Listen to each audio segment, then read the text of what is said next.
wake up every single day and I cry and I miss her. It's so frustrating because you look back and you wish you did more. Maybe my sister was scared to go to the law because her husband was a police officer.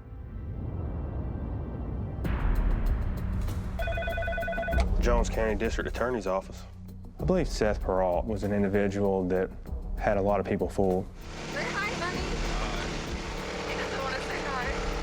I think he hid behind a badge and wore a mask every day. Nice house, nice car, law enforcement. But behind that door to that house, he was pretty abusive. Stop the camera. No, let's not. Let's tell the truth. Stop the camera. No. Maybe she was scared to get out. It's February 3rd, 2020. Set the scene for me. What happened? I'm sitting at my desk in my office. That was it. And the phone rings, and it's the police chief. He said, I got Seth Peralt on the phone. He's told me his wife had killed herself. And I knew that we needed to get there and get this matter investigated and do it right. Describe what you saw when you got to the scene. Seth Peralt sitting on the front steps. He's sitting there, hands holding over his face. I asked her to go inside and search the house, and he gave consent for that. Had you ever seen a suicide that looked like that? I never seen anything like that. Her body is flat on her back, her legs are almost together, and her arms are tucked against her side with her hands cupped. This wasn't right. He's worked a lot of cases. He told me, he said, the scene is not right. There's something not adding up.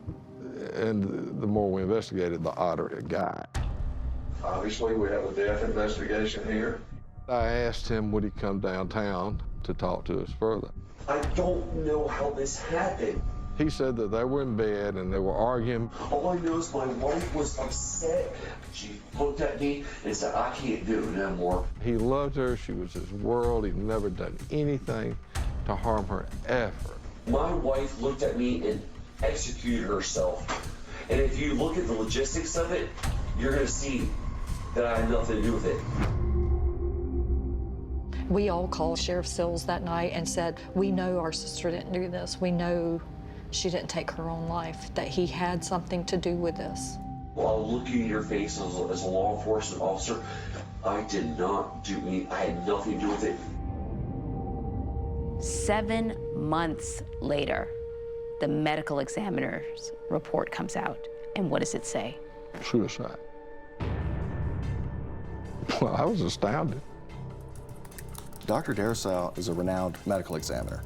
So her certification of suicide, we thought was basically open shut. You have to remember, she works for the state. I'm Justin Kinney, an attorney for Seth Peralt. It all came down to the forensics. Could the state actually prove that Seth had pulled the trigger and shot his wife in the head?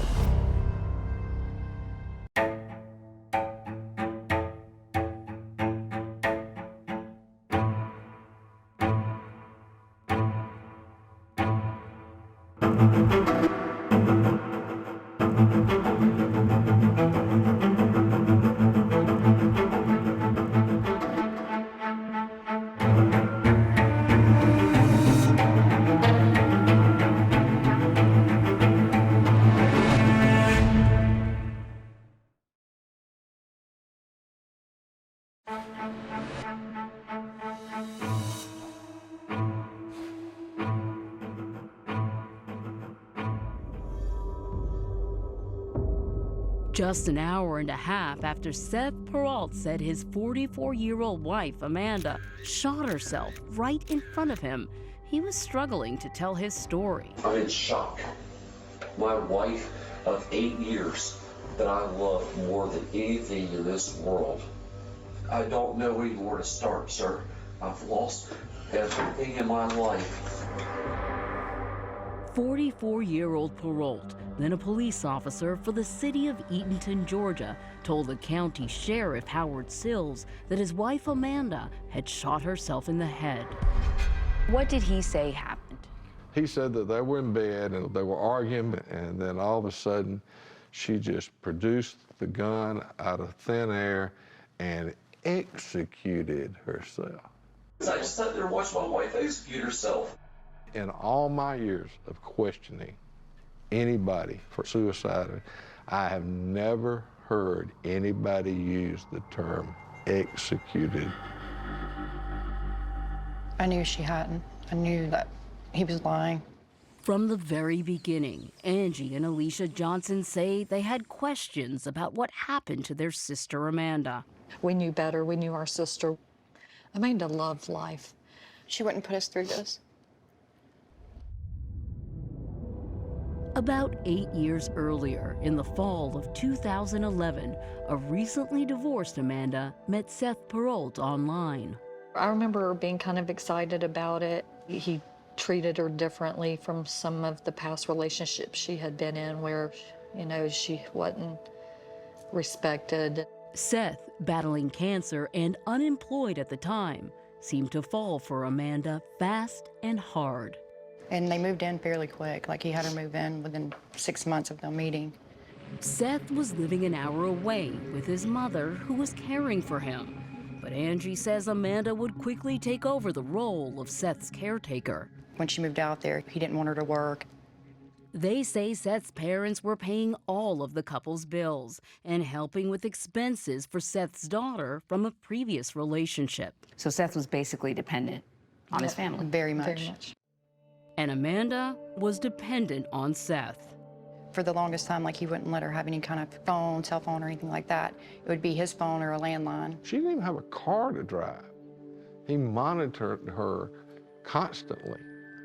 As time went on, Alicia and Angie say they saw less and less of their sister. He kept us from being able to see her. So it She was didn't not come to helpful. like any of our Christmas events or like any of our events because she had to host for his family and cook for all of them. Amanda lived with Seth for 5 years. Then, on June 23, 2017, the couple surprised everyone when they quietly went to the local courthouse and got married. Angie and Alicia believe the only reason Seth married their sister was to help him get custody of his daughter. That's why I feel like he asked her to marry him. Seth's custody battle had been going on for almost exactly a year at that point. Do you think Seth marrying Amanda helped him gain custody? Absolutely. Seth's attorney, Justin Kenny. If Amanda was going to be present in his daughter's life, they had to get married. I think that was one of the paramount issues for him to gain custody. Kenny says Seth did love Amanda and his daughter and was just trying to do what he thought was best for everyone. This was a guy that doted on his daughter. He was a family man. He would dote on his wife. I just thought he was a stand-up individual. A few months after Amanda and Seth were married, he was granted custody of his daughter. A little over a year later, he was hired by the Eatonton Police Department, and his father bought him this house near Lake Oconee. She loved their new home. This should have been everything she hoped for. Yeah, it was, you know, except for the relationship.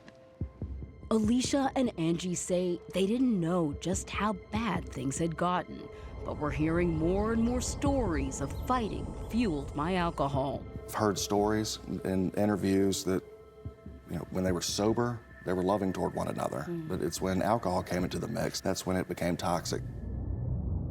A little over a year after joining the police force, Seth fell down some stairs at the couple's home and had to go on medical leave. Now, along with the alcohol, there were pain pills, and the sisters say the fighting seemed to be escalating. You could hear it, like, on phone calls. His tone and demeanor around her. I would ask, do you want me to call 911? Can I call 911? She would tell you, no, don't call. You know, we've just been drinking. Everything will be okay later on. Maybe she knew her situation would become even worse, you know. Then things did get worse. On January 28, 2020, just days before her death, Amanda called 911. Putnam County Sheriff's Office, could you help, please? Yes, thank you. She called me. She had barricaded herself in a back bedroom. It's my husband. He's putting his hands on me. She ended up having to run next door. He locked me out of the house, and I'm just trying to get my things out of the house, please. She's at the neighbor's house right now. Another sheriff's dispatcher was alerted. And she said her husband is an officer with the Eatonton Police Department. That second dispatcher said he knew Seth Peralt and said he had a reputation. I ain't supposed to know this, but he's been out of work with his back, and apparently he's over there whipping up on her ass. Seth made local headlines when he was arrested on charges of simple battery and family violence. She told me, would I come get her the next morning? And I told her yes, to make sure to pack everything, have it ready. Instead, Amanda decided to attend Seth's bond hearing. When the judge agreed to release Seth on bail, he asked Amanda if she wanted a stay-away order added. Amanda said no, and then let Seth come home. Because she was scared. She knew he was mad. She knew that it was public, that he had been arrested. He's a police officer. You know, I have to bring him home and make this right. I talked to her the day he got out, and I said, how are things? And she said, he's being unusually nice. Alicia says she doubted Seth's new attitude and felt that underneath he must be seething, knowing that if he was convicted on abuse charges, he was in danger of losing custody of his daughter and his job. He knew he was going to embarrass his family, and he had already put himself up here on this pedestal like he was king, and then to be humiliated in front of people, I think it made him very angry. Alicia says Amanda was terrified and looking for a way out. We were all on a chain message, and we were telling her, just get out, divorce him, tell his father that you don't want anything but a vehicle. And she said, I'm not trying to get killed. Just 5 days later, Amanda was dead.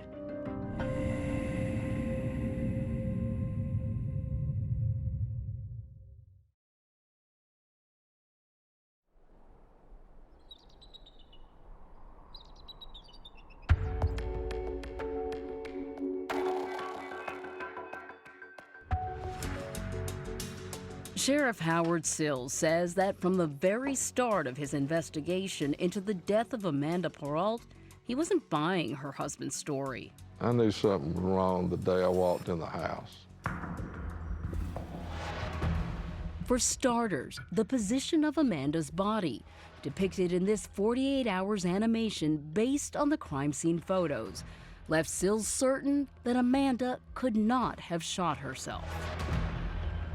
Okay, this is the actual gun.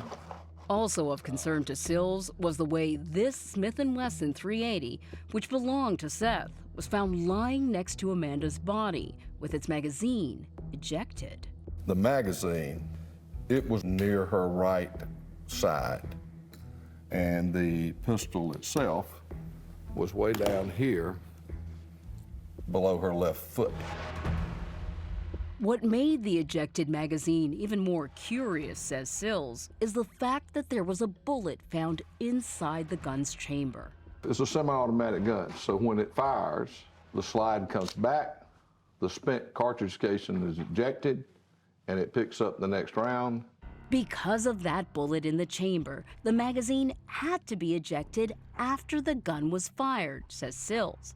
And unless the gun is defective, the only way to eject the magazine is to push this button. Now, don't do this at home, but when you do this, how are you gonna get your second hand around there to do it?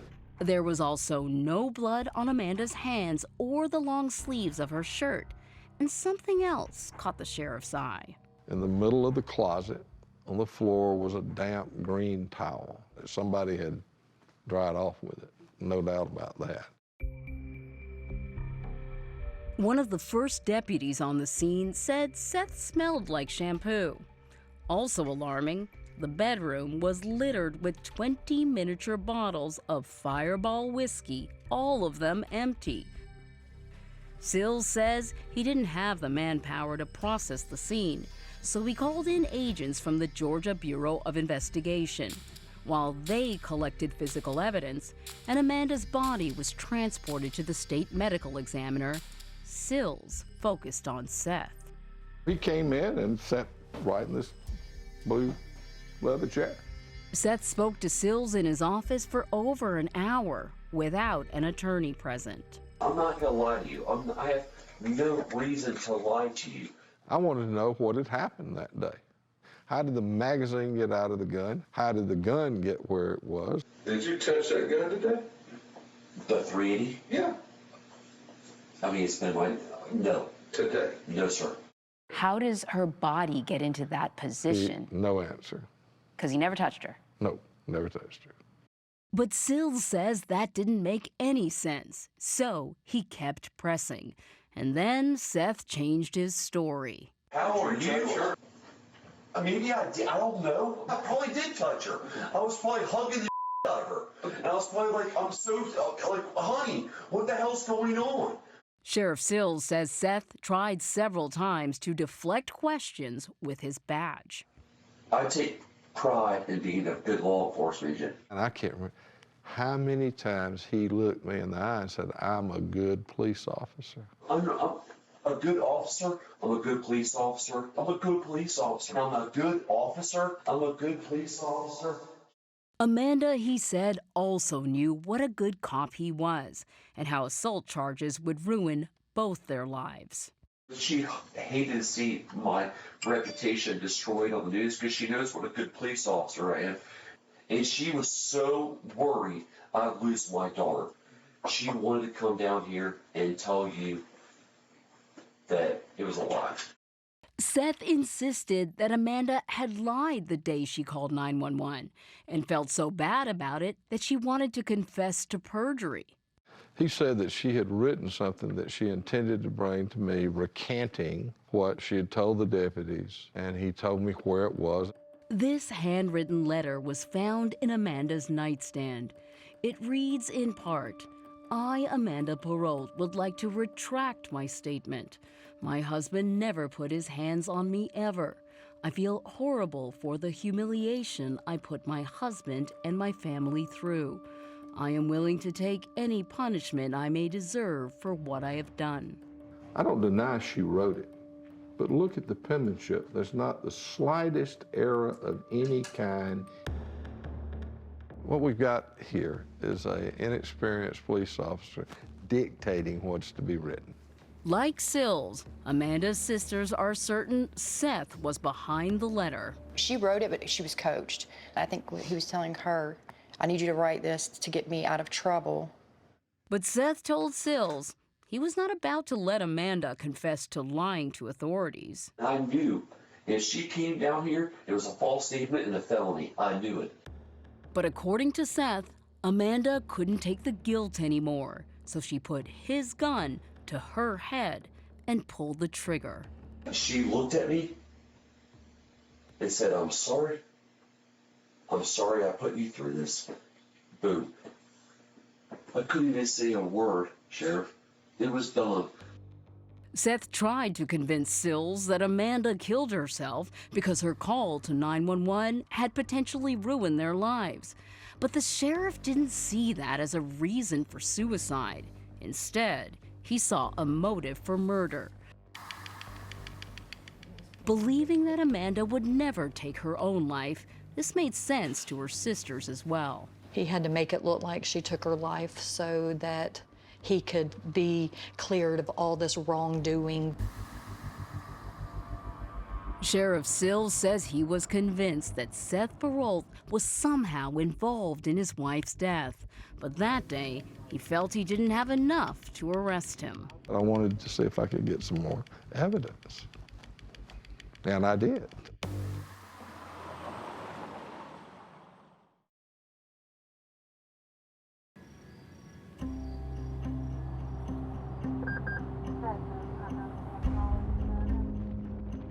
One of the clues that convinced Sheriff Sills that Seth Perrault wasn't telling the truth were his actions just 20 minutes before he reported his wife, Amanda, was dead. That's when Sills' deputy, Terrell Abernathy, arrived at his front door, trying to deliver paperwork on an upcoming case. They had one of those video doorbell things, and I rang that. The scene was captured in this video. I expected him to answer the door, and I expected to hand him his copy of the subpoena. I mean, you're a policeman. You know how this works. Abernathy says he could tell someone was home. And what'd you hear? I heard footsteps or footfalls, heavy ones. I'm announcing myself, who I am, what it is. I even turned my back to the door. I don't care if you're in your underwear. Just answer the door and take the paper. He waited 7 minutes and then left, subpoena still in hand. In my heart, I believe that Amanda Perrault had already been shot when Abernathy rang the doorbell. I think he was concerned that somebody heard the gunshot, and that's why he didn't go to the door. District Attorney Wright Barksdale believes Seth was trying to figure out what to do next. Think about this. He's in the process of staging this scene, and he hears the doorbell ring. Can you imagine what was going through his mind? But attorney Justin Kenny says that is not what happened. Why didn't they come to the door when Deputy Abernathy rang that bell? Fear of what he's bringing. Seth is afraid that his ex is about to serve him with custody modification paperwork. What does that say happened after that? So I believe there is a heated discussion that takes place. He lays down, diffuse the situation, he lays down to take a nap. He awoke to Amanda mumbling something, whispering something, and her pulling the trigger and shooting herself. Kenny points out that Amanda was impaired by alcohol, 3 times the legal limit when tested by the medical examiner. That and the escalating tension in her marriage became a deadly combination. The nice house, the daughter, the financial security, all of this was crumbling around Amanda. And then you tack on a 0.23 blood alcohol content. She thought that that was the only way to fix it, to end it. She was really drunk. Absolutely. Maybe she accidentally shot the gun. How'd she accidentally get the magazine out of it? How'd she accidentally get posed as she was? Sills was also very troubled because Seth didn't call 911 when his wife allegedly shot herself. Instead, Perrault called his boss, the Eatonton chief of police, on his cell phone. 48 hours made several unsuccessful attempts to reach the former chief for comment. Obviously, we're not going to have a recording of that, and they have at least a 20-minute conversation before I'm called. Hoping the Perrault's neighbors had heard something the day Amanda died, Sills had Deputy Abernathy go back to the Perrault house to question them. What he learned made Sills even more suspicious about Seth's involvement in Amanda's death.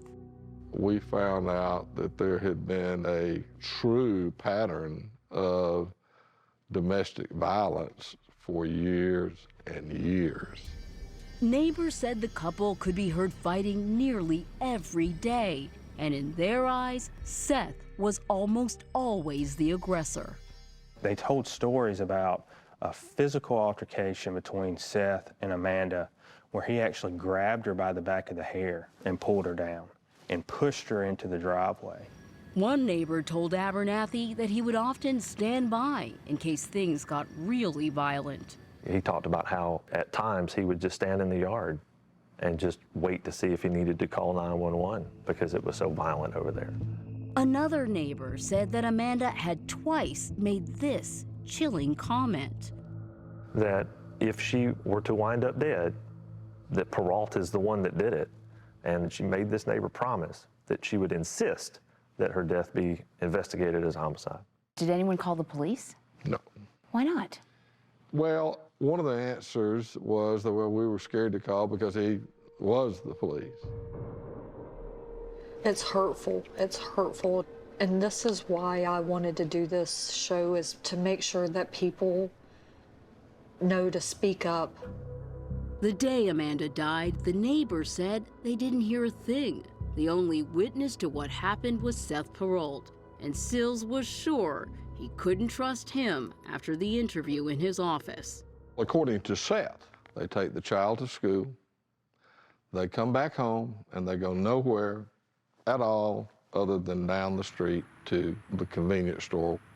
Well, that didn't happen. He lied. Sills says the proof was on this surveillance camera footage of the couple, found 12 miles away at this drive-through liquor store, where Amanda bought those 20 miniature bottles of Fireball whiskey. She drives up this drive-in window. Right there's the camera that catches the truck. I see it. Simultaneously, Seth was captured on a camera next door at this convenience store. You see him walk, and he actually comes down, I believe it's this aisle, and he walks and he gets something to drink. This video, says Barksdale, would become a crucial piece of evidence, not because of what was purchased, but because of what Seth was wearing. This Pink Floyd t-shirt and these black athletic pants. Nearly 4 hours later, when sheriff's deputies arrived at the Peralt home to investigate Amanda's death, Seth was wearing something else. When we get there, he is dressed in shorts and a dark t-shirt. And the clothing Seth was wearing in the video? We found those in the washing machine. The clothing was dry and had clearly not been laundered. But there was that deputy who had reported that Seth smelled freshly washed. And there was that damp towel that was found on the closet floor. Seth says he took a bath. Seth's attorney, Justin Kenny, says Seth did wash up at some point. After you take a bath, you're going to change clothes. There was no evidence that the washing machine had actually been turned on. It looked like the washing machine was being used as a laundry basket. Only a tiny speck of blood was found on the backside of Peralt's pants, and a trace amount of gunpowder residue was found on his left hand when tested. They did it 3 hours later after potential contamination from being at the police station. Amanda's hands were never tested, and the gun was never dusted for fingerprints. But Sills felt he now had enough evidence to make an arrest. Just 2 days after Amanda's shooting, now former Eatonton police officer Seth Peralt was taken into custody. Sheriff Sills called me and let me know that they were going to arrest him for her murder. And my whole family just was so relieved and happy that she was getting justice. Yes. But before a grand jury could hear the evidence and decide if there was enough to go to trial, COVID shut down the courts. Seth would sit in this jail for nearly 9 months until that autopsy report was released by the medical examiner, declaring Amanda's death a suicide. Her decision was based primarily on the lack of gunpowder around the wound, which meant the gun would have to have been right up against Amanda's head when it went off, and there were no signs of a struggle. Nobody is just going to allow somebody to put a gun to their head and pull the trigger without putting up some sort of fight. The first thing I just called the DA. I said, you're not going to believe this. Did you think maybe you made a mistake? Absolutely not. We're going to take every bit of the evidence and try to piece this thing together. But Justin Kenny did think the prosecution was making a mistake and that the autopsy report was all the evidence needed to defend Seth Peralt.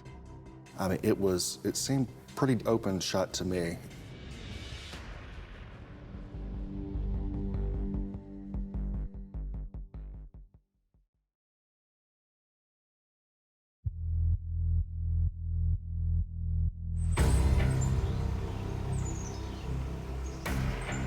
It was November 3rd, 2020, and Seth Peralt, still unindicted, had been in jail for nearly 9 months. When COVID restrictions finally eased, a grand jury was set to decide if there was enough evidence against him to go to trial. And you know the first thing I put up for that grand jury to see? The crime scene pictures. No, ma'am. The autopsy report that said suicide. Ladies and gentlemen, the State Crime Lab medical examiner says this was a suicide. Now, I'm going to show you the evidence I found. Members of the grand jury did see the crime scene photos and heard evidence of domestic abuse, and quickly decided that despite the medical examiner's report, Seth Perrault should face a jury of his peers. What were the charges? Malice murder, felony murder, and aggravated assault.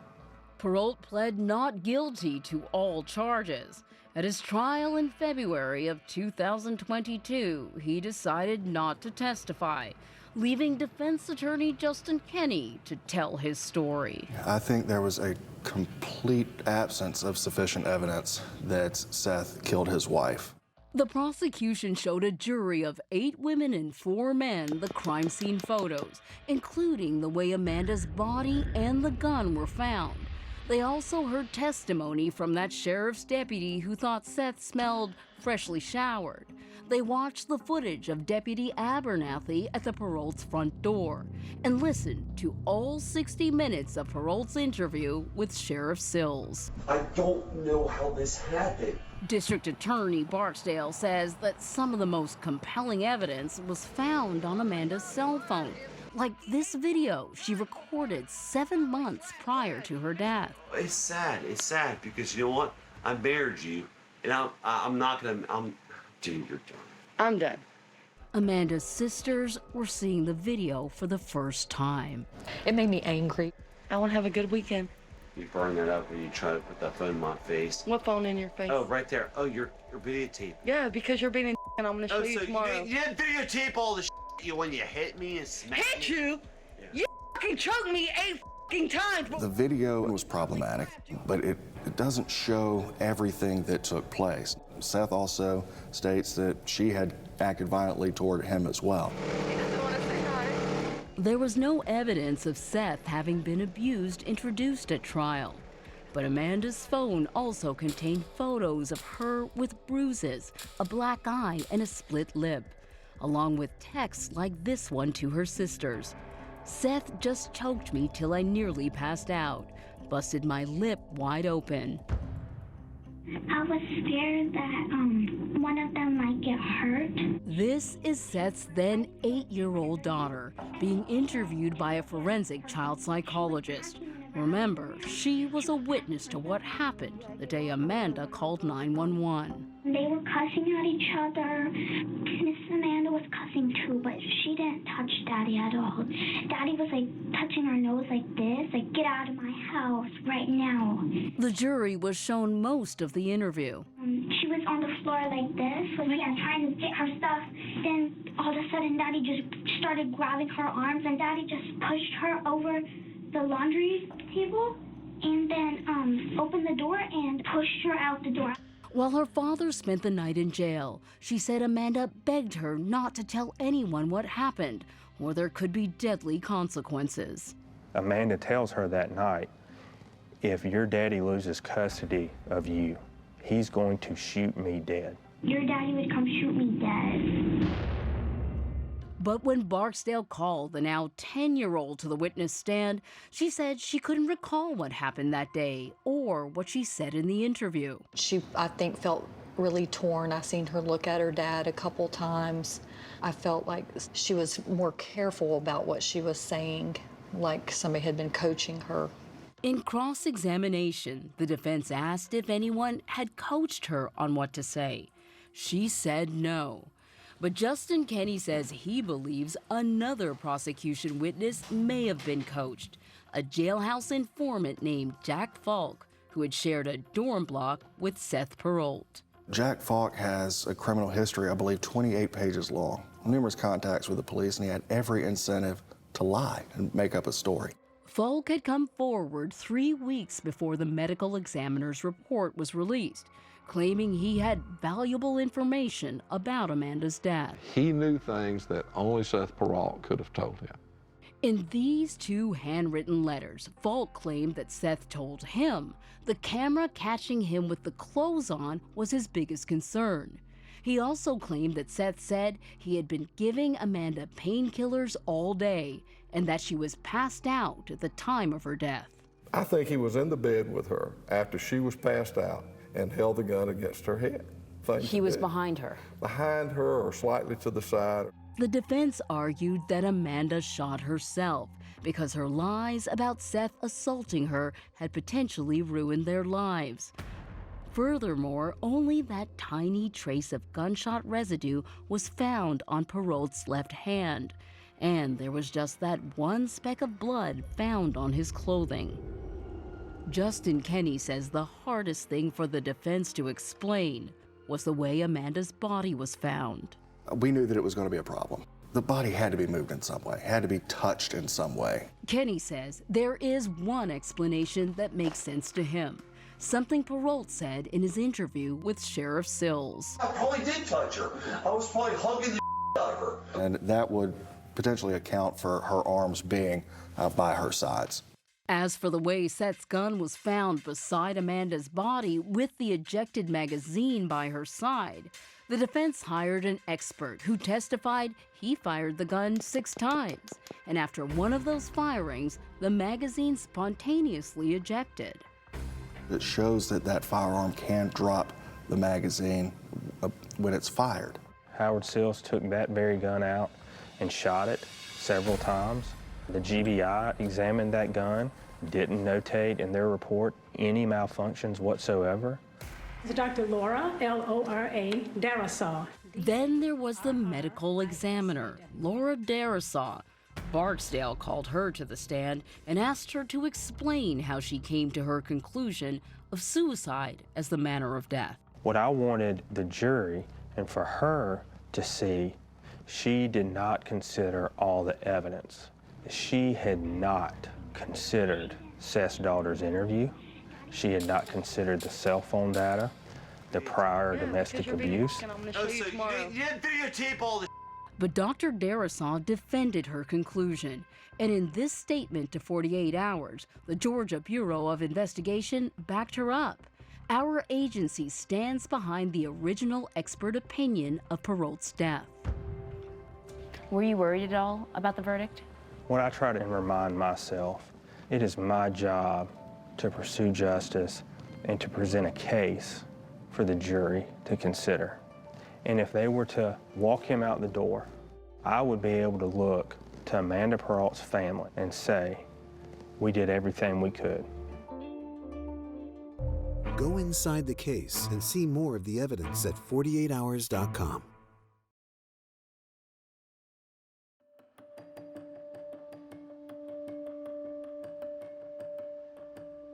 When they called us all back in, we all just held hands and dropped our head. It had been just under 2.5 hours when the jury in the murder trial of Seth Perrault announced that they had reached a verdict. I just remember praying, saying, God, just please, please do this for our family. Let us have justice for our sister. And justice is what they feel they got. The verdict, guilty of murder. It was bittersweet because we got justice, but it didn't bring her back. It didn't bring our best friend back.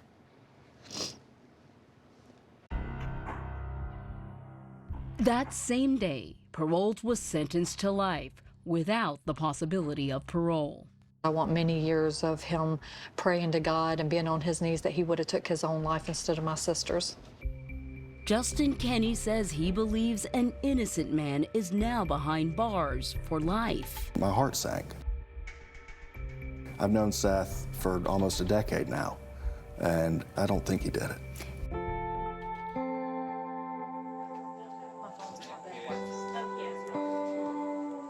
Every August on her birthday, Amanda's sisters honor her memory by releasing love letters tied to purple balloons. I love you, Amanda. I hope you're having a beautiful birthday in heaven. Happy birthday, dear Amanda. Happy birthday to you.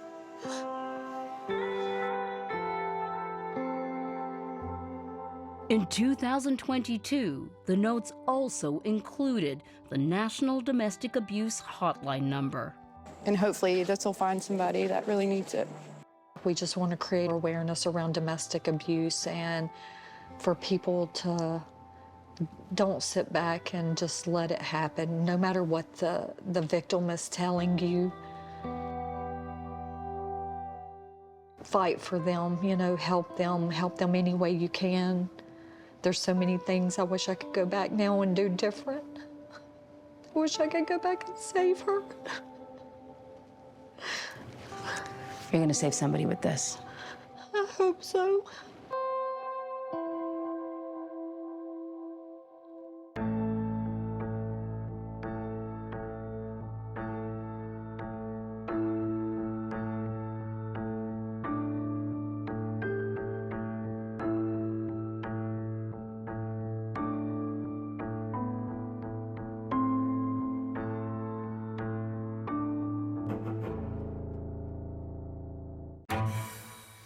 Taken from her friends and family too soon. She was artistic, she was creative, she was smart, she was feisty. A murderer roams free for too long. There was that constant fear. Is this gonna happen again? You will never forget Sarah Yarborough. 48 Hours, next on CBS and streaming on Paramount+.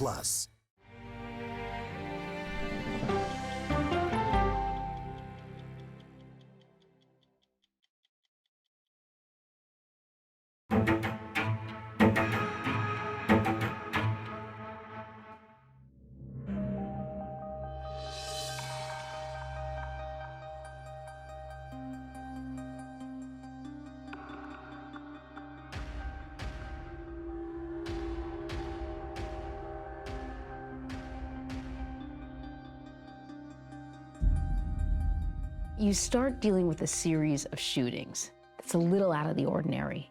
Take me through that. The first shooting occurs on December 11th, 2020 at Huntington Street in New Haven. There's a report of 5 gunshots in the area. The residence was struck multiple times. The house was occupied, but nobody was hit. When police responded, they located multiple .45 caliber shell casings at the scene. There's a second shooting that occurs January 15th, 2021. The third shooting occurred February 5th. A fourth incident occurred on February 6th. It's another residence. It was occupied, but nobody was hurt inside. There were 5 rounds that were shot into. It was occupied. Fortunately, nobody was hit. The residence was struck multiple times by gunfire. Nobody was injured. Patrol officers located one .45 caliber, located multiple casings, .45 caliber. .45 caliber shell casings were located at the scene. 4 shootings over a few months. Do they have anything in common? The common denominator was the caliber of the gun that was used. It's .45 caliber casings that were located at all 4 of those scenes. And in the last 2 shootings, there was a description of a dark-colored SUV. Are officers concerned that at some point, someone is going to get hurt? Yes. 8:30 Saturday night, residents in the East Rock neighborhood heard the distinct sound of gunfire.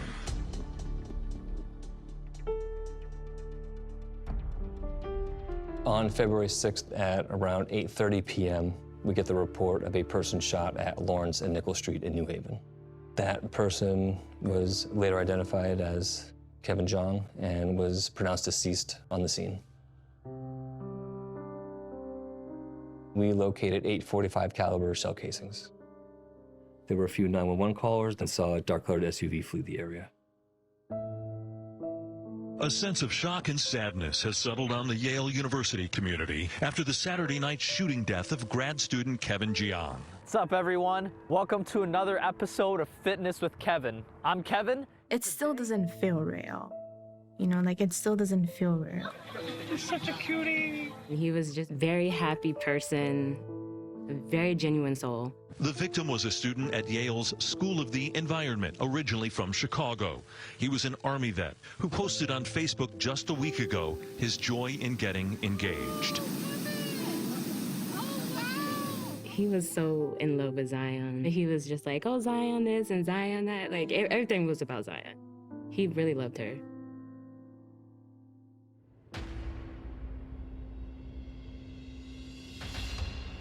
So you guys walk up to the scene. What do you see? Kevin's body, he was laying on his right side. His feet were on the stop line here, and his head was towards the first line of the crosswalk. And then we see the casings. There's a shell casing by the bottom of the S, and a few feet from the P. And then there were 6 more spread out by the first crosswalk line. We could see gunshot wounds to his upper body and to his head. There were some shots that were at close range. There was something personal about this? Yes. We'll use Facebook as a tool to try and get a little background on an individual, who they're friends with. And so you're going down the list of names. Nothing, nothing, nothing, and then you're like, whoa. There's our connection.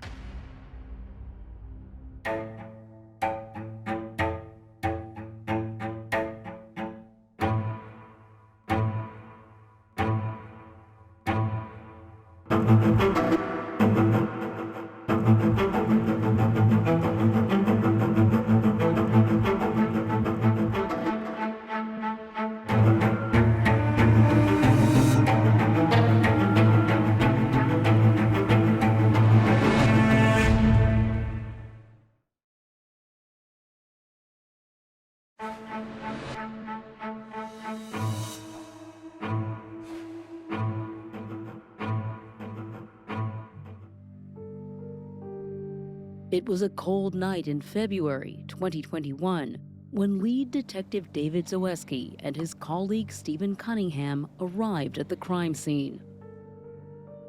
The patrol officers had already been out there canvassing the area. They were knocking on doors looking for anyone that might have seen anything or heard anything. The crime scene detectives were starting to locate all of the shell casings.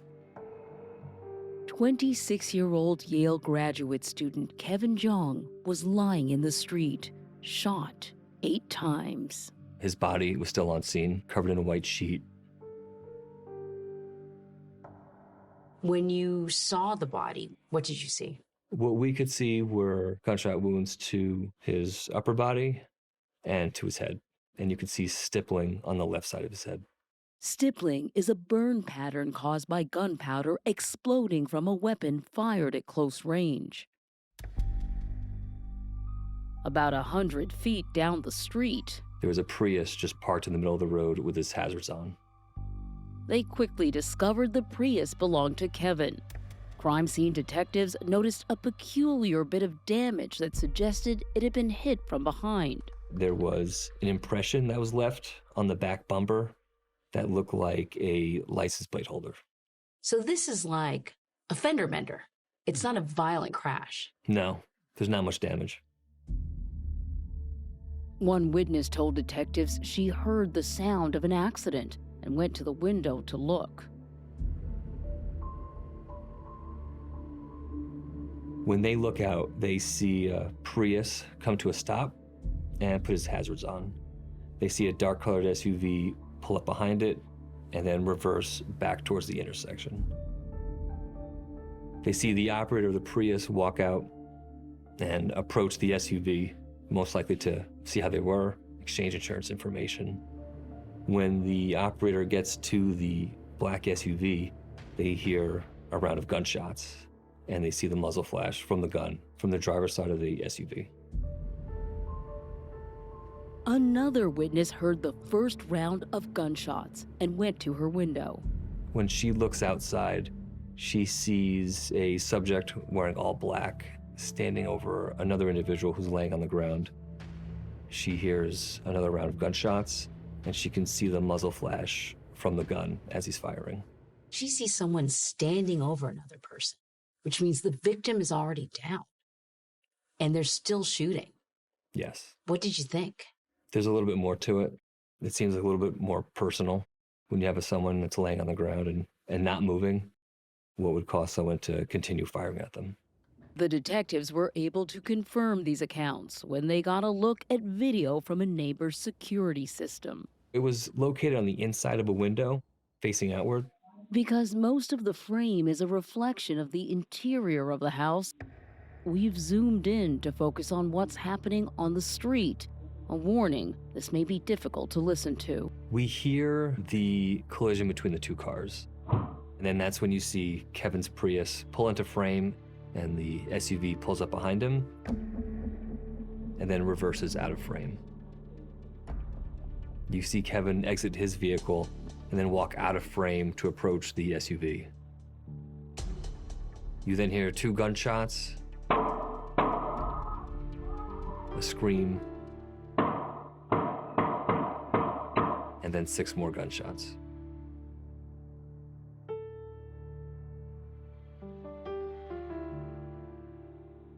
Moments later, the video shows the SUV driving off into the night. Can you make out any details when it comes to the SUV? Unfortunately not. You could kind of get the idea of the potential make and model of it with the taillights, but you couldn't discern any identifying features.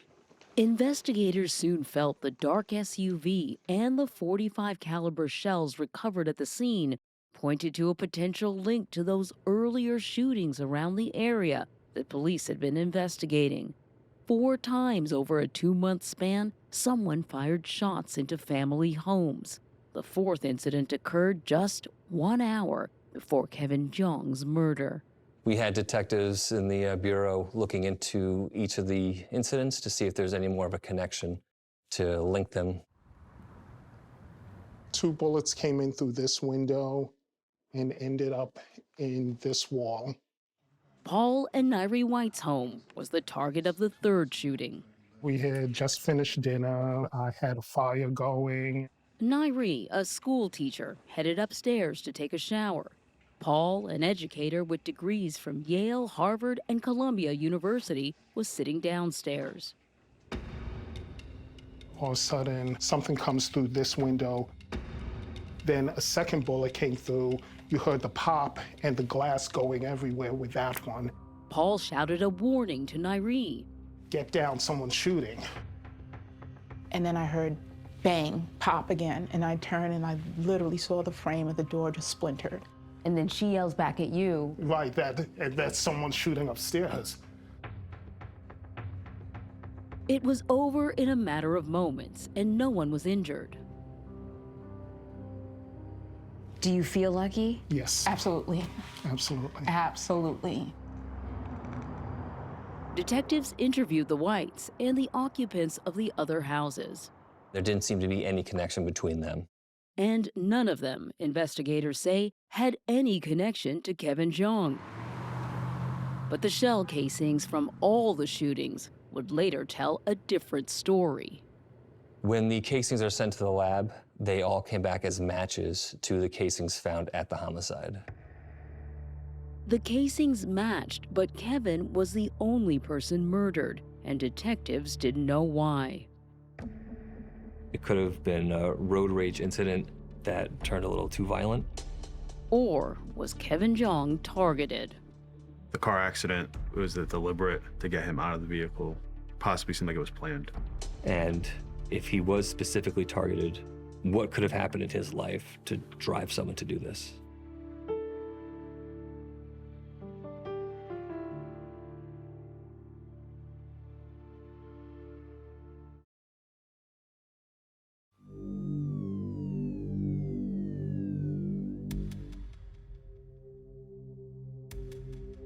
It was late when Detectives Zaweski and Cunningham left the crime scene on February 6th. They went to Kevin Jong's home looking to find a family member to notify about what had happened. His mother, Linda Liu, came to the door. It's got to be the hardest conversation. It is. They always are. Hi, Mom. Happy birthday. You want to be direct and upfront and make it clear, as horrific as it is for them. So we explained to her that he was shot and killed in the area of Lawrence and Nickel Street in New Haven. Can she even comprehend that? She's absolutely devastated. She falls to the ground crying. The detectives wanted to know everything about Kevin and why he may have been targeted that night. Linda began to tell them about her son. It was just the two of them, and he was actually supporting her. She told us that he was a grad student at Yale University and was in the Army National Guard. Kevin was deeply religious. He and his mother were part of the congregation at Trinity Baptist Church. Pastor Gregory Hendrickson knew them both and says that Linda, a divorced single parent, got Kevin through a tough childhood where he was often bullied. She was very committed to sort of seeing him come through, and eventually he thrived on the other side of that. I think he had a sense of honoring his mom by as she had cared for him when he was a child, caring for her as she was getting older. Kevin bought this house in 2019, and Hendrickson says he invited his mother to come live with him. She was living alone. She was living on the other side of the country. She didn't have a lot of family support around her, and he wanted her to come and be with him during his studies at Yale. Police also learned that Kevin had recently gotten engaged to his girlfriend of a year, Zion Perry. She posted the proposal on Facebook. This was just 1 week before he was murdered.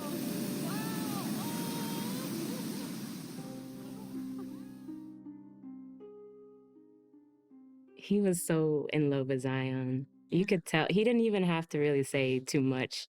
Naja Hubbard, who served with Kevin in the Army National Guard. Oh my gosh. So I remember one time he was on the phone with her, and I was like, wow, like you could hear the genuineness in his love towards her. And I was like, wow, I hope I find someone like that. Zion Perry grew up in Pennsylvania, where she was an honors high school student. The couple met in January of 2020 when Zion was still an undergraduate at the Massachusetts Institute of Technology, MIT. He said, I met her at a Christian retreat, and she's very kind, and we enjoy talking and just have great conversations together. Then she came to do her PhD at Yale. They clearly shared a lot in common. They both love nature. I mean, Zion's a scientist. She's studying molecular biophysics and biochemistry. So, he was studying in the School of the Environment. They're both brilliant and hardworking students, and yet they didn't feel like their accomplishments were what defined them at the deepest level. Zaweski and Cunningham then interviewed an emotional Zion. She told them she and Kevin had spent the day together. They had gone ice fishing and had dinner at her house, and then he left her house around 8:30 that night. Kevin didn't get far. His Prius was struck by the dark SUV just 2 blocks from Zion's house. Close enough for Zion to hear the gunshots that followed. She remembers hearing the gunshots, but she thought there was a good 5 or 10 minutes after he'd left to when she heard the gunshots. So she didn't think he was anywhere near the area and didn't think twice about him potentially being involved in any way. Did she have any idea who would have done something like this? At that point, I know. Nothing that she told us that she could think of. After speaking with Zion, detectives were no closer to figuring out why Kevin would be a target. Seemed like just an innocent guy. Did you think this was going to be a tough case, though? That night, yes. We had a little bit, but there wasn't a lot to go on. I just had somebody drive through my yard here. How you doing? But just 15 hours after the shooting, What are you doing back here? they got a huge break. Little did we know that we'd get the phone call the next day. I just got in here accidentally and I got stuck. And it was like, Okay. wow.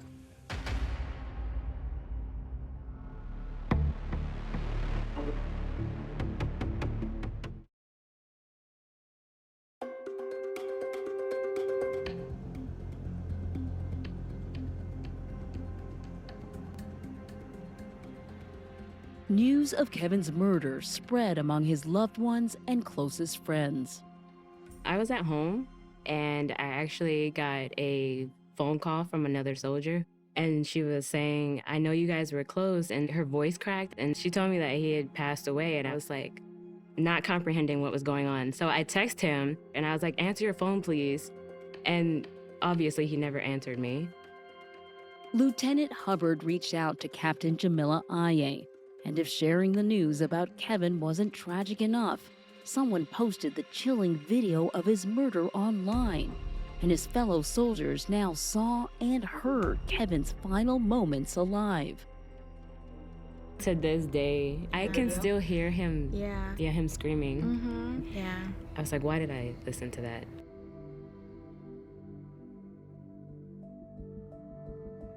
Detectives Zaweski and Cunningham were back at their desks in headquarters, struggling for answers and leads to pursue. Day 2, you get a phone call. Yes. The call from a sergeant at nearby North Haven Police Department was urgent. 2 incidents that happened in North Haven the night before and then earlier that morning. It began with a 911 call from a local scrap metal yard around 9 p.m., less than a half hour after Kevin was killed. I'm the security guard at Sims Metal Management. I just had somebody drive through my yard here. They didn't know where they were going, so I've been chasing them around the yard, and they just pulled way in the back off the property. It's like a black minivan, SUV type of thing. Police body cameras were rolling when Sergeant Jeffrey Mills and Officer Marcus Artiz spotted that vehicle stuck on snow-covered railroad tracks, not far from the rear exit of the Sims scrap metal yard. They approached the driver. Stuck. What are you doing back here, though? I just got it here accidentally and I got stuck. Is there any way to get us stuck here? The only thing I can do is call you a tow truck. Okay, cool, thanks. The motorist was 29-year-old Kingshin Pan from Malden, Massachusetts. Okay, do you have your driver's license on you? Yes. Registration? His driver's license and criminal background were clean. During the encounter, Sergeant Mills noticed a yellow jacket on the passenger seat. He also saw a blue bag and a briefcase in the back seat, but not much else. He took a wrong turn. He got lost, and he thought the Jeep was probably chasing him, the security guy. Because Sergeant Mills hadn't heard about Kevin's murder, he wasn't particularly concerned. So it's nothing, you think? Yeah, He doesn't look like he's trying to scrap anything. I mean, no. I've been on the tracks, I don't know how many times with vehicles that were, called in as suspicious or whatever, but kids go back there. People always come down there, according to the security guard, and they turn around in the front lot and they leave because they missed the highway or something. Did he look nervous? He wasn't nervous at all. He was perfectly calm. So what do you recommend I do? I mean, if I can get it off the track, I prefer to drive it myself. It was just like, oh, sorry, I got stuck on the tracks. Can you help me get off? so how about you get a hotel for the night? We'll have the tow truck drop you off at the hotel. You pay for a credit card, and you can arrange to pick it up the car in the morning. Okay, let's get the hotel then. Yeah, let's do that. If it is difficult. That's probably the safest thing to do. Okay. Okay. The tow truck came. It took a little work, but it got it off the tracks. He gave Mr. Pan a ride back to Best Western, and I cleared the call, like any other call. But hours later, there was another call to 911.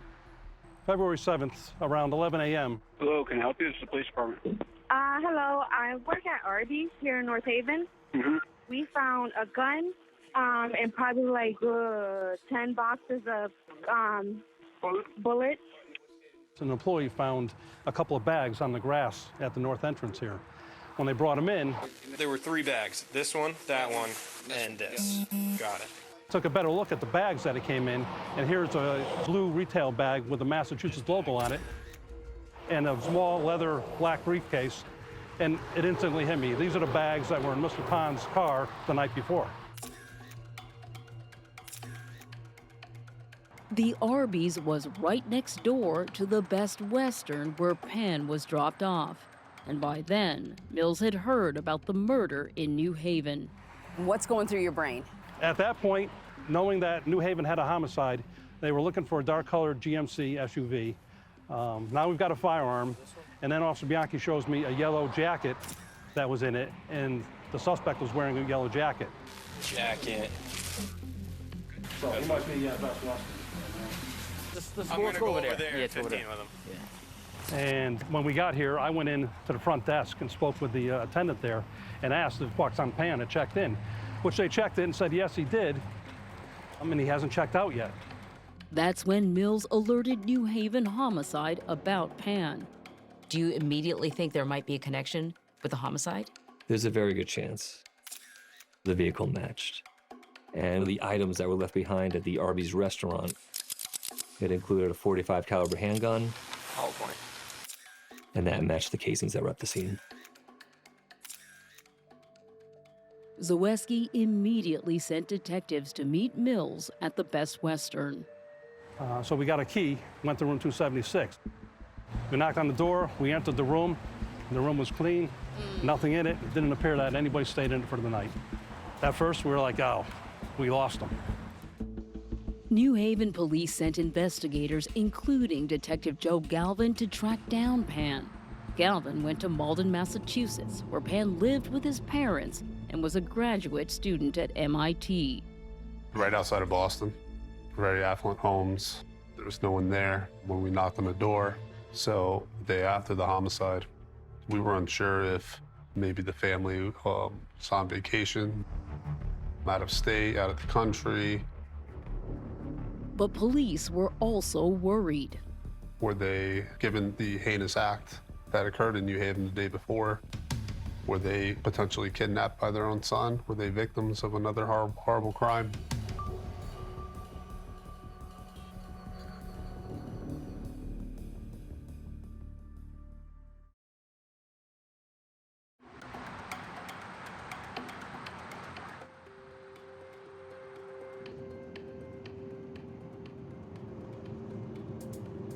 With Kenshin Pan and his parents missing from their home, Detective David Zaweski turned to his computer searching for Pan. The first thing I want to know is who he is and if there's any connection between him and Kevin. I see that he has a Facebook page. What was his page like?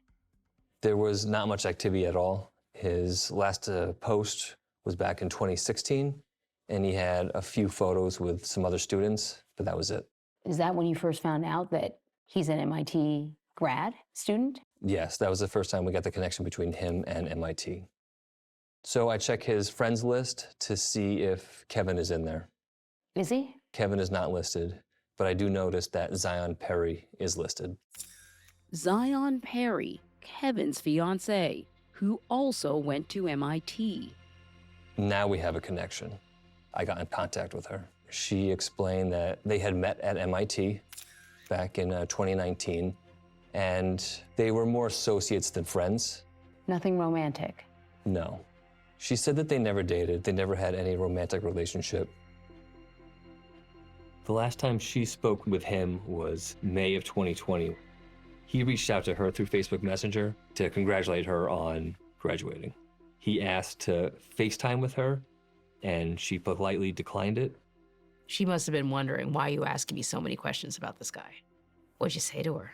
She was, and that's when I told her that he was a person of interest in this. And she was completely shocked. He was barely a part of her life, and why he would have been involved with this in any way. What did she have posted on her page? The last things that she had posted were the engagement between her and Kevin.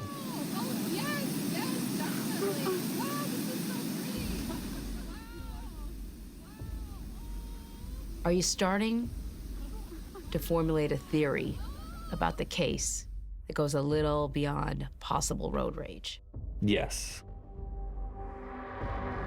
It did seem like there was a secret obsession of Pan's going on behind the scenes that Kevin wasn't aware of and that Zion wasn't aware of. The next day, Zion Perry joined Kevin's mother, Linda Liu, and father, Mingshen Jiang, and nearly 700 people on a virtual vigil for Kevin. Zion addressed the mourners. One day I will get to see Kevin again, in heaven and when everything is made right.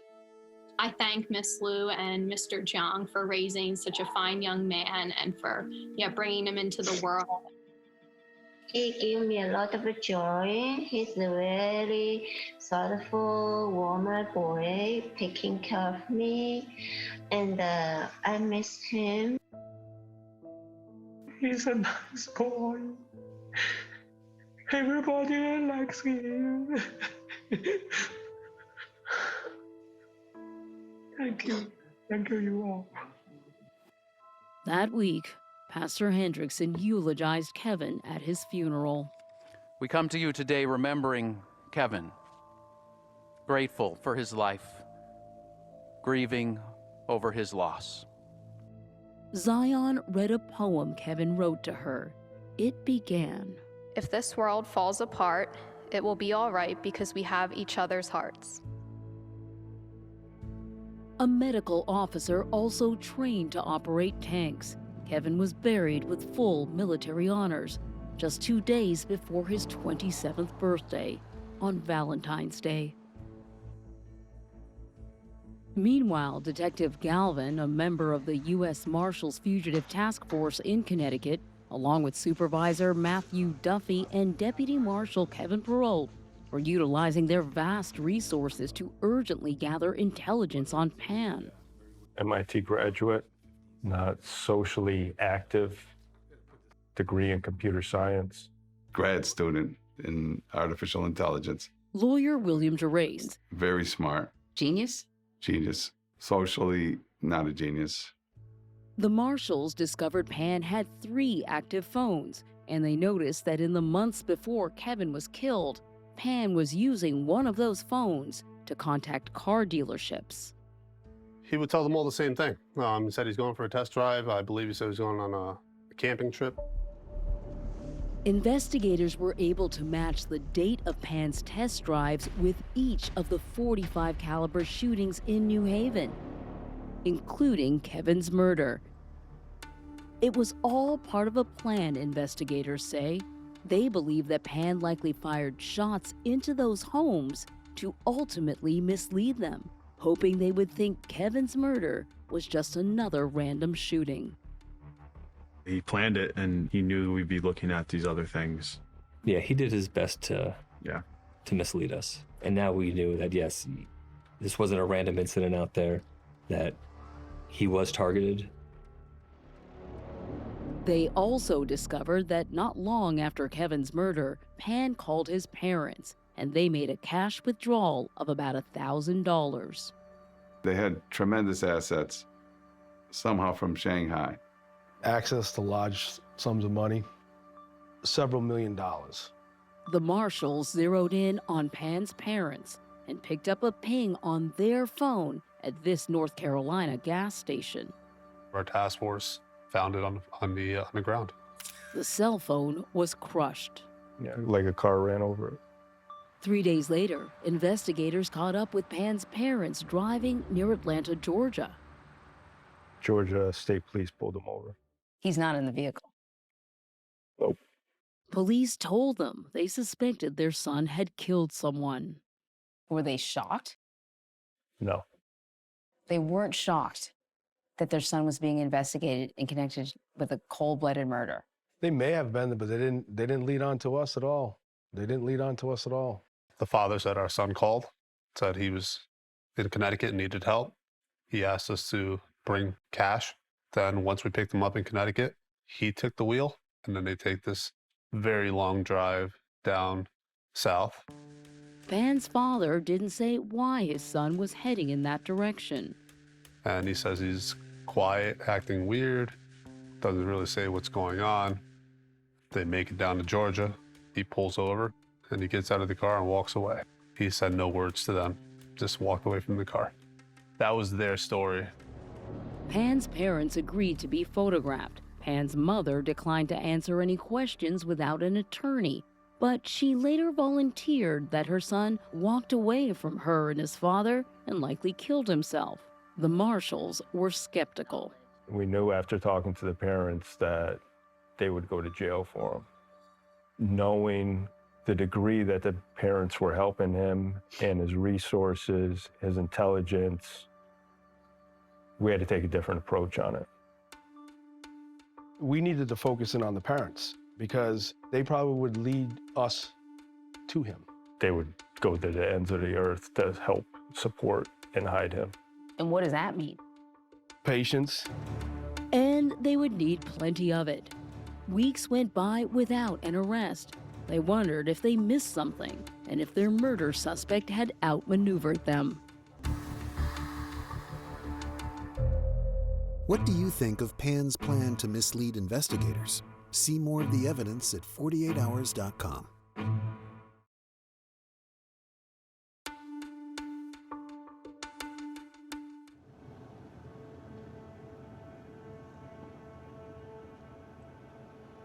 Five weeks passed without a solid lead on the MIT student wanted for Kevin Zhang's murder. U.S. Marshals are leading a nationwide manhunt this morning for the man charged in the murder of a Yale grad student. You give me a real sense of the pressure. Yeah, because this became so high profile so fast, it was just heightened. Then the manhunt for Pan suddenly heated up. Police said his mom told them she suspected her son killed himself, but they noticed his parents had a lot of banking activity. We start to see large sums of cash being withdrawn. How much? At that time, it was about $5,000, $10,000.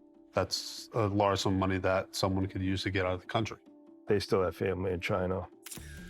And then Pan's parents rented a car. They start traveling south again. But the vehicle's GPS system the marshals were tracking went dark. Did they turn it off? It was disabled. By then, investigators said they knew that their son had disabled GPS systems in several cars he drove in the run-up to Kevin's murder. Counter-tactics. At one point, surveillance cameras at this Georgia mall recorded Pan's father purchasing a computer. Now, this is during COVID, so everybody has their masks on. We see the father walk in, and probably about 10 minutes later, we see an individual fitting the description of the son.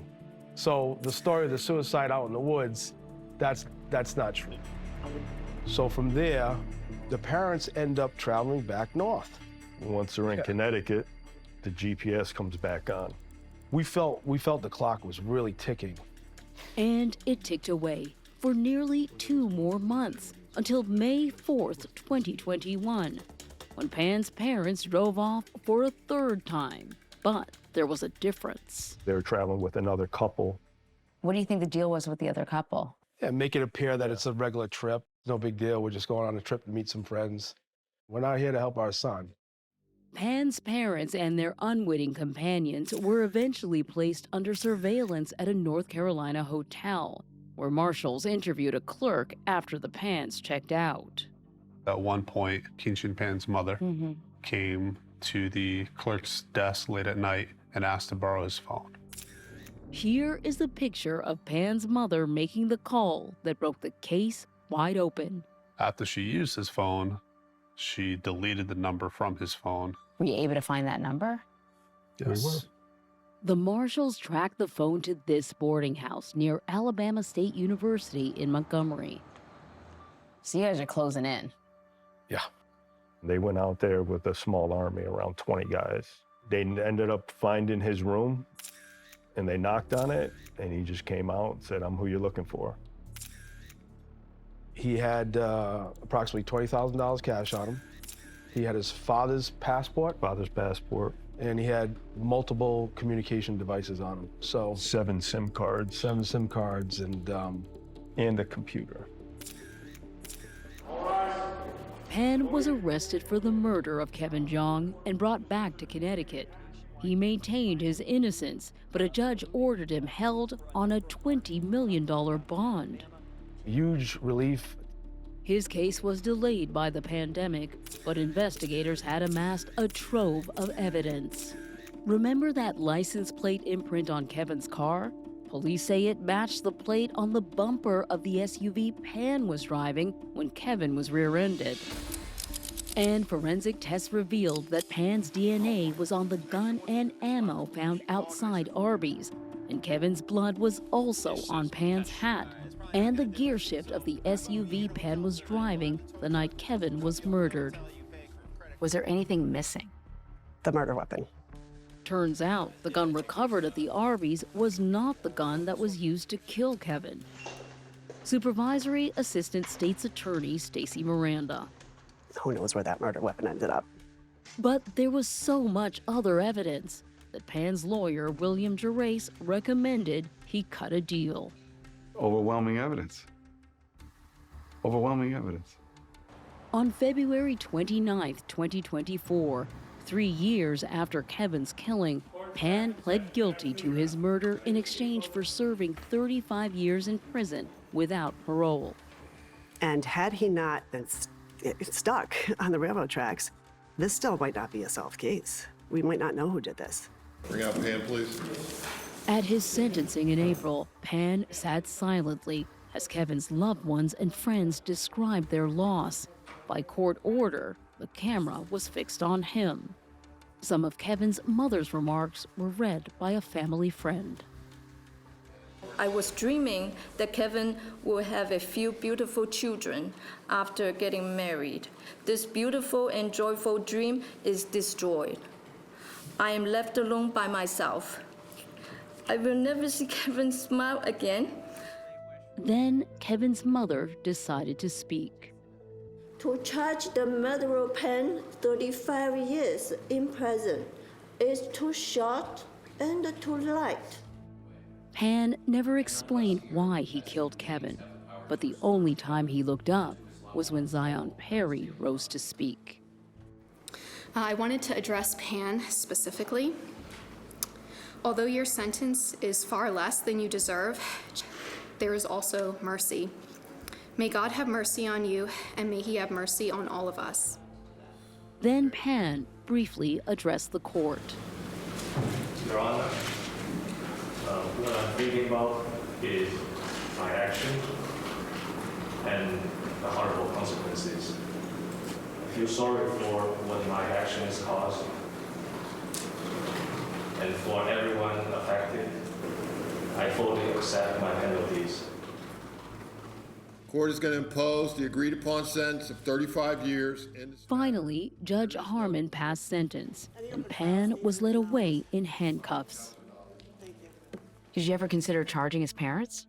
We couldn't charge him because we couldn't prove that they knew when they picked him up that he had committed a murder. So they might be lucky that they didn't find themselves charged as well. 100%. We reached out to Pan's parents for comment, but did not hear back. Now Kevin's friends are left to wonder what Kevin, a man of deep faith, might have thought about his killer. Do you think Kevin would have forgiven Pan? Yes, I do. Without a doubt. Yeah.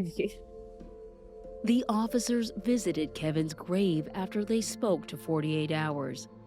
Lieutenant Hubbard recalled her first time there, when she says she felt Kevin's presence. And did something happen? It's just like wind blew, you know? Did you feel like it was him? I felt like it was definitely different, as it's like a piece, kind of like, I want you to carry on, don't be sad that I'm gone. Just keep going.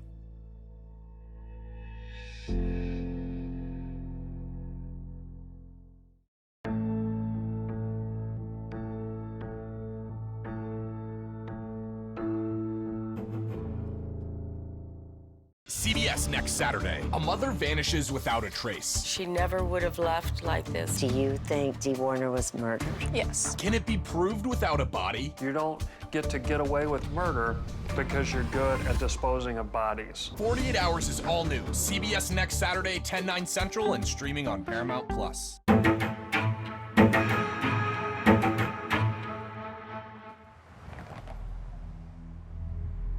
Greenwood. I lived here half my life. Everyone knows everyone and their business. I have decided to set the story straight. It's still surreal. I still think maybe I'll wake up. We were out for my birthday. I remember I was just sitting at the bar and he sat down beside me and we just talked the rest of the night. You were there the night she met Davis. I was there that night. Did it seem like there was chemistry right off the bat? Immediately. Davis, he was so kind. I mean, his heart was huge. We enjoyed each other so much. It was an amazing 6 months. Meredith, her and Davis, they would go on away weekends a lot. I liked him. His smile was so contagious, and he's just such a sweet guy. I would have never expected this to happen, ever. Greenwood County 911. But it's a one-person car wreck. Okay, it was a car wreck and somebody is hurt?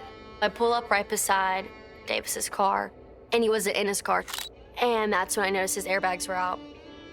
So then that's when I kind of started looking at the car more and noticed that his front tire was smashed in. And I remember looking, and I noticed there's a body. Meredith just started like screaming, like, who is it? Who is it? And you look over. What do you think you are looking at? Davis. He was laying there, and his head was rested on this log like a pillow. And he was shirtless, and his face was covered in blood. Was there anything about the scene that struck you as odd? Davis being all the way on the other side of the road, the car being wrecked, like none of that. I couldn't piece anything together. Davis's car was way over there, and his body was way down here. And I was like, well, how'd he end up down here? That's quite a distance. Yeah. To here. It is quite a distance. Originally, it came out as a possible traffic accident, and then once officers arrived on scene, they realized it was more than that. A lot of people think it was an auto accident. Well, no, it wasn't. I do believe that this was an accident and not an intentional killing. It was a murder. I was in shock.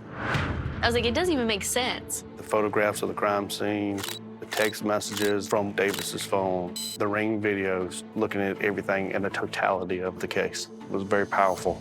How could any of this possibly happen? There's so many things missing from the story. And once I kind of get that out there, then I can close the chapter.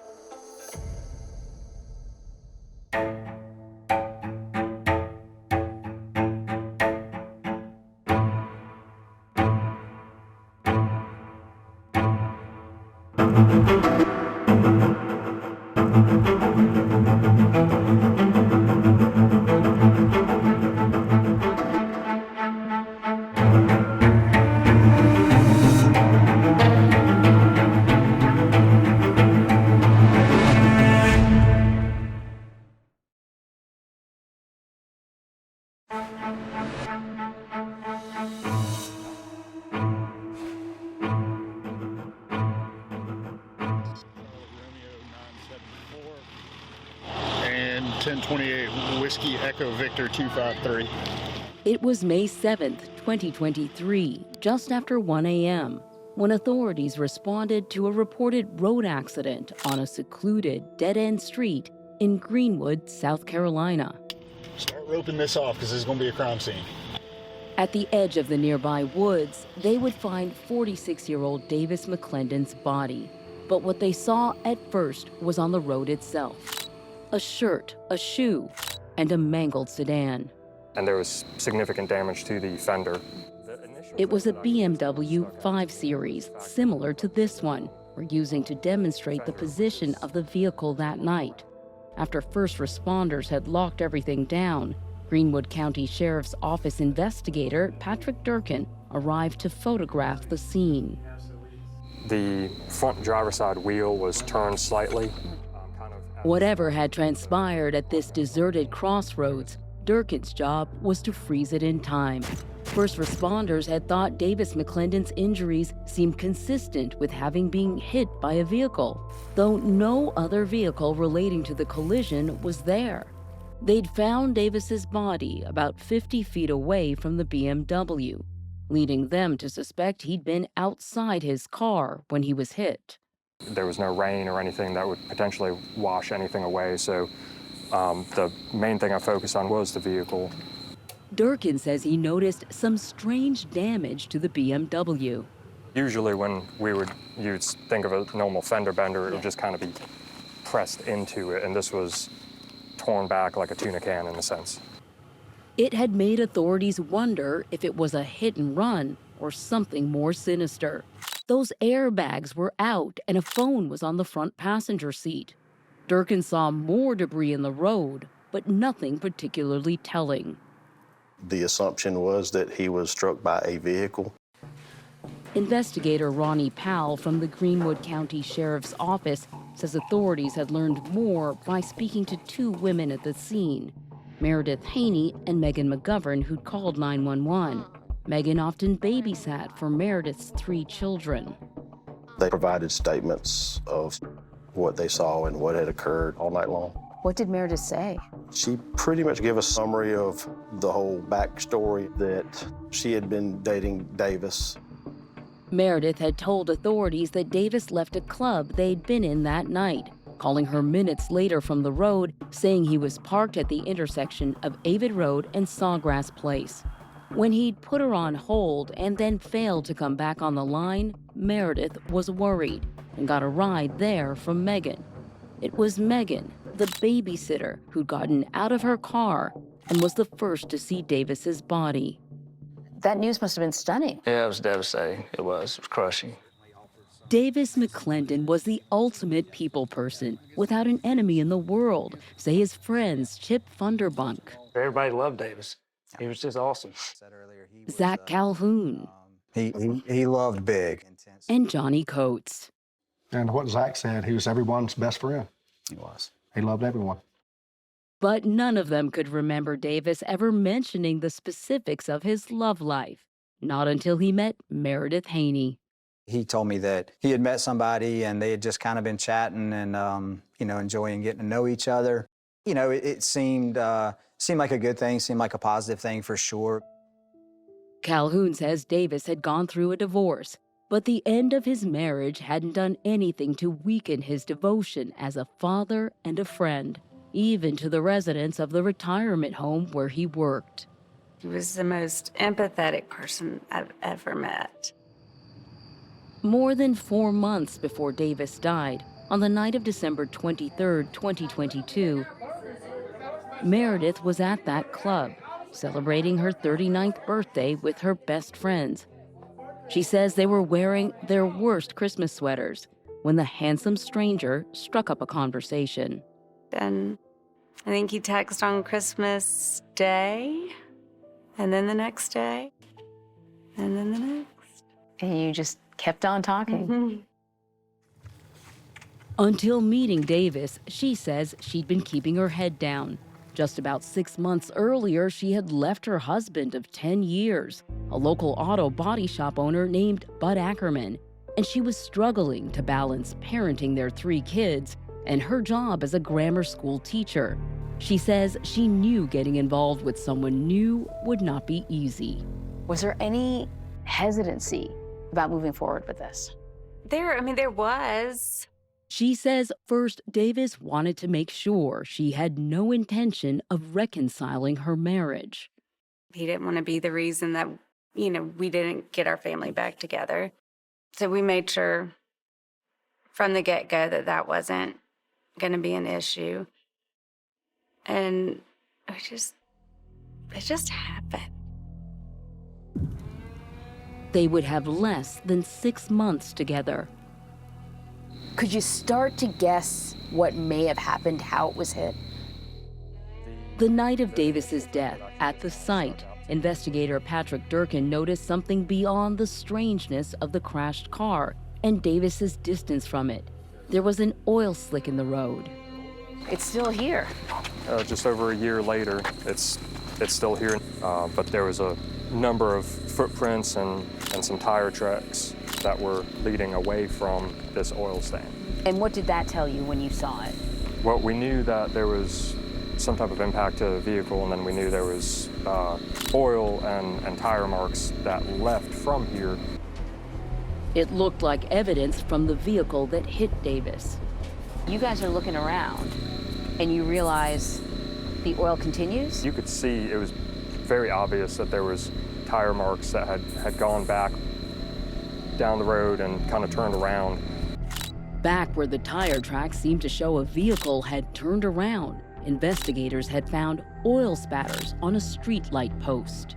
It was about maybe this high. And from there was a trail of oil that had led down the road into the distance.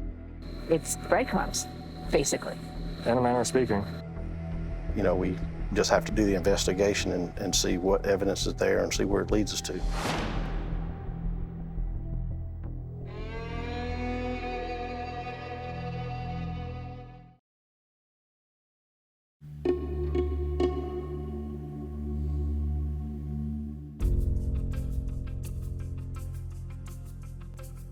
There was a trail that led from the incident location Investigator Ronnie Powell says by the time authorities started following that oil trail from the crash site, they had a solid hunch where it might lead. Davis McClendon's girlfriend, Meredith Haney, had told them she'd suspected where he had been going when he left her at the bar that night, to meet her estranged husband, Bud Ackerman. And it turns out the oily evidence led right to Ackerman's parents' house. Garage is open. He'd been living there since separating from Meredith about a year earlier. Sheriff's office. Yes, sir. Authorities' body cameras were rolling. He kind of walked up and almost was expecting us. Bud Ackerman and his father were both standing near the garage. Are there some kids here? Yeah. Yep. Okay, whose kids are they? Mine. Yours and who? My wife. Okay. Bud had spent the day with his 3 kids at a local festival. He and his wife Meredith had a custody arrangement, and it was his night with the kids. But in the driveway, authorities noticed his white Ford F-250 pickup. That's wild. With oil leaking from the undercarriage, they also noticed a crack in the grill and other evidence that suggested the vehicle had hit someone. That's a palm mark. Investigators turned to Bud. Do you have your ID on you? I do not. Okay, just step over here for me. Authorities say Bud told them he would not answer questions without his lawyer present. But from speaking with Meredith, they learned she had a contentious relationship with her soon-to-be ex-husband and came to suspect a jealous Bud Ackerman had mowed Davis McClendon down. Looking at the scene, they deduced Davis had been standing outside his BMW, as shown in this CBS News animation based on their investigation. They suspect Bud's pickup truck sideswiped the sedan and hit Davis, carrying him on the vehicle's grill and depositing his body across the road. Meredith says Bud had been upset since reaching out to her days earlier when he found out she was dating Davis. He texted me. What did he text you? He said something about, Meredith, how could you? What was your reaction to that text? I think it was hurt. Like I felt bad because I just don't like to hurt people's feelings. I don't like people to be hurt. So I felt bad. What had begun years earlier as a promising marriage that would bear 3 kids had fallen apart. He was a good father. He was a really good dad. Bud was from a prominent local family and he was a business owner, but Meredith says his work had become stressful. I started to notice like some depression and things like that that I've never seen before. She says he started drinking a lot, and the more he drank, she says, the more unpredictable he became. There was screaming, cussing. You felt threatened? Absolutely. Meredith says he never laid a hand on her, but destroyed her sense of self. The house was never clean enough. There were never enough groceries. It was so loud and vulgar. It was very degrading. Then, she says, she noticed her husband was starting to become paranoid. She remembers being in her closet one day and noticing a strange pillow. He had cut a hole in it. According to Meredith, there was a hidden camera inside. And then I started finding more of them. What other places did you find cameras? There was one hidden in our dresser that faced the bed. Found one in a bush in the front yard. He put them in all the kids' rooms. She says that was the last straw. They separated in the spring of 2022. I could breathe.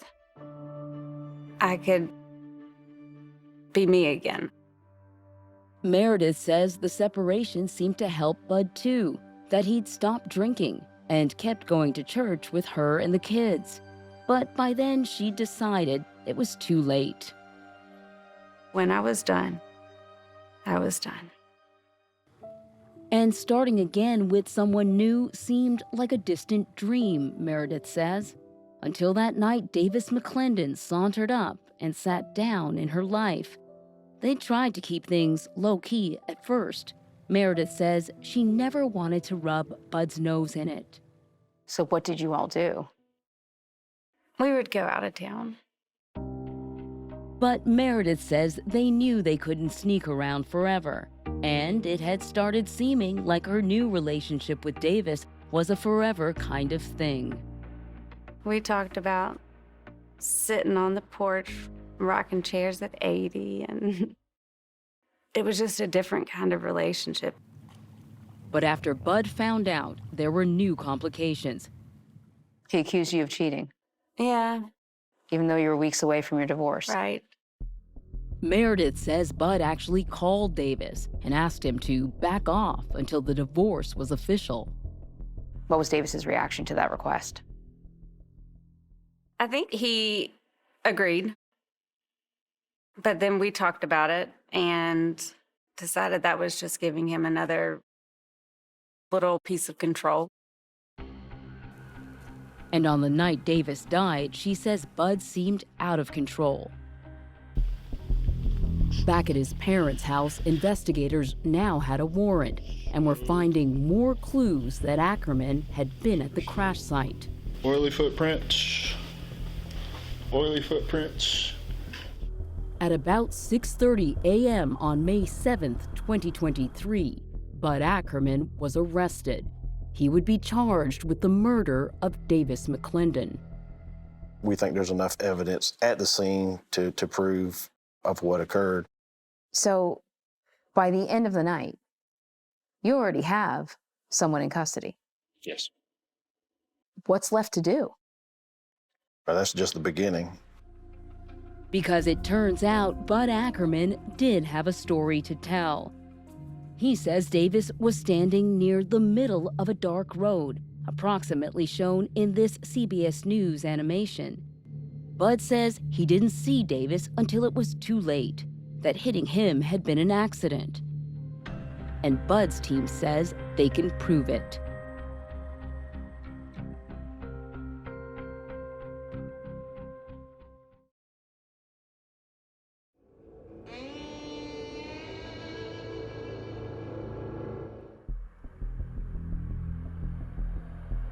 Investigators are confident they could prove Bud Ackerman's truck had hit and killed Davis McClendon, but they knew proving Ackerman had done it on purpose might be harder. Building a case starts from that night. And when investigators looked at that night, they learned Bud Ackerman had been tracking Davis and Meredith's whereabouts for hours. He was trying to find them that night, and he was not happy about this whole situation. Using security video, phone records, and even data from Bud's own truck, authorities built a timeline. They began with Meredith's phone, Lieutenant Matthew Womack of the Greenwood County Sheriff's Office. We were able to extract the information, such as the calls and the texts. A slew of calls and text messages Bud had made to Meredith leading up to the collision. At 8:54 p.m., Bud texts Meredith, "Why do you hate me? I just don't understand." She doesn't respond to him. She's out with Davis at a local restaurant. We went to dinner at Break on the Lake. You see Davis and Meredith, having dinner. And being interrupted by Bud's attempts to reach her. What was the FaceTime conversation like? Where are you? Who are you with? Why are you doing this to me? Did you tell him where you were? I feel like at some point in the conversation, either he could tell where I was because of what's around me, or I finally did tell him. It was one or the other. So at that point, he knows that you're out with Davis. Mm-hmm. While Meredith continued her date with Davis, security cameras catch Bud Ackerman at 10:40 p.m., arriving at a popular Greenwood club called Key West. You can see Bud, he's talking to people, interacting, consuming alcohol.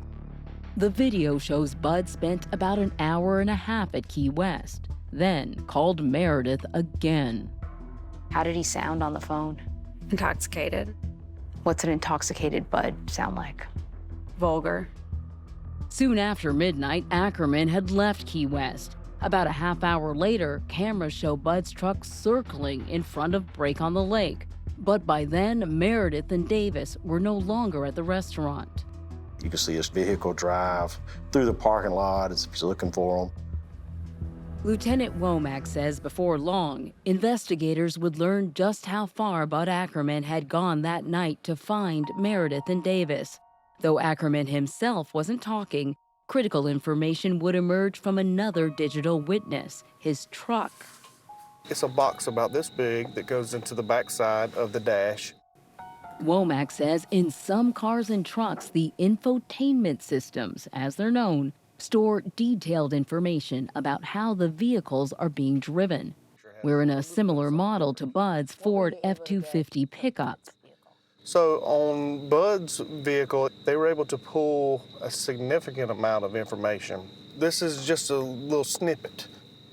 You're talking just in a 24-hour time period, it's over 3,000 events.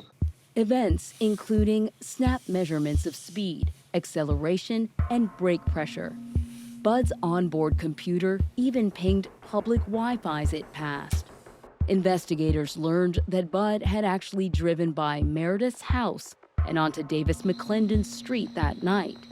But while he was driving around looking for them, ironically, they had moved to the Key West club he had just left. When Davis decides to call Bud, he walked out the back of the bar. It was 12:51 a.m. A few minutes passed, and I went out there to check on him, and he was gone. Did he think he could bring the temperature down? Mm-hmm. Records show Davis called her minutes later. And what was that conversation? Where are you? And that's when he told me that he was going to meet Bud. Womack says other infotainment system data show that at a bit past 1 in the morning, Davis and Bud had their fatal encounter. And we can tell there was actually an event at 1:11 a.m. on May the 7th. They say Ackerman hit the brakes hard. We could narrow it down to tenths of seconds of when the collision occurred. And according to the computer, seconds after the collision, Ackerman's truck had stopped. At that point in time, Bud's opening the door. He opens the door before he shifts it to park. Womack thinks Ackerman got out of his truck, which was probably leaking from the collision. Remember that puddle of oil in the road near the victim? Then he closes the door, then he gets back in, and then it's shifted to drive at that point in time.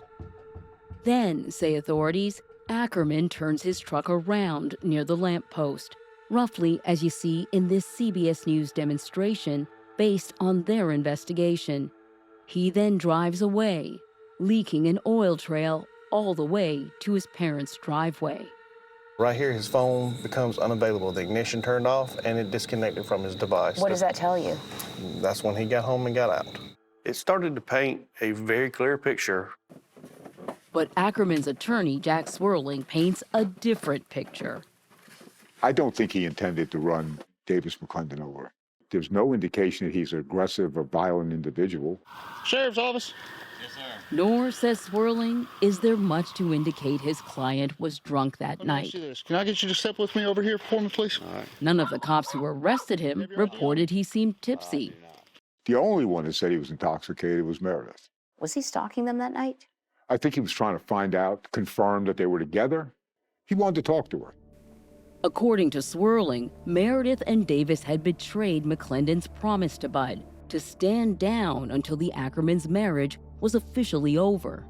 She couldn't wait another month, and she's out with this guy, and she's cheating on her husband. They are still legally married. South Carolina law calls that adultery. And Swirling says the night Davis died, he let Bud Ackerman's repeated calls and text messages to Meredith get under his skin. Davis got upset about it, and that's what led to them having this meeting. Bud thought they were going to meet and talk. He says Bud had suggested an innocent and safe place for it to happen. They were supposed to meet at Bud's parents' house, which is about half a mile from that location. Swirling says Ackerman's children were sleeping there that night, so attacking Davis would have been the last thing on his client's mind.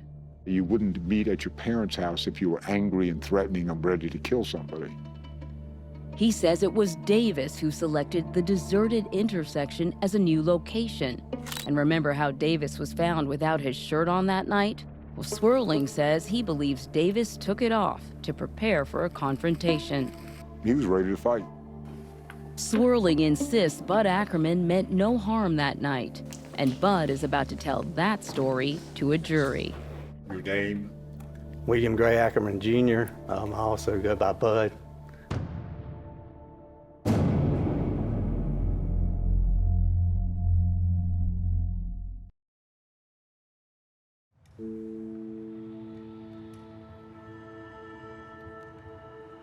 Good morning, everybody. We are on the record in the state versus William Bud Ackerman. Prosecutors are determined to prove it was no accident that Bud Ackerman hit Davis McClendon the night he died. So in September of 2024, Assistant Attorneys General John Conrad and John Metters. He intentionally drove his car into the body of Davis McClendon. Start the case off with a bang. Bam! And that's what this case is about. They'll argue Ackerman couldn't stand the fact that his estranged wife was seeing someone, and Bud was searching for Meredith and Davis all over town. Bud Ackerman was not going to let Davis McClendon be with Meredith. That's your house right there. Yes, sir. Metters and Conrad lead with their strongest evidence. There are actually time-stamped videos from the neighbors' doorbell cameras at the moment of the crash that killed Davis. It shows what they say is Bud's Ford F-250 driving through the frame. Seconds later on the video, what sounds like a crash.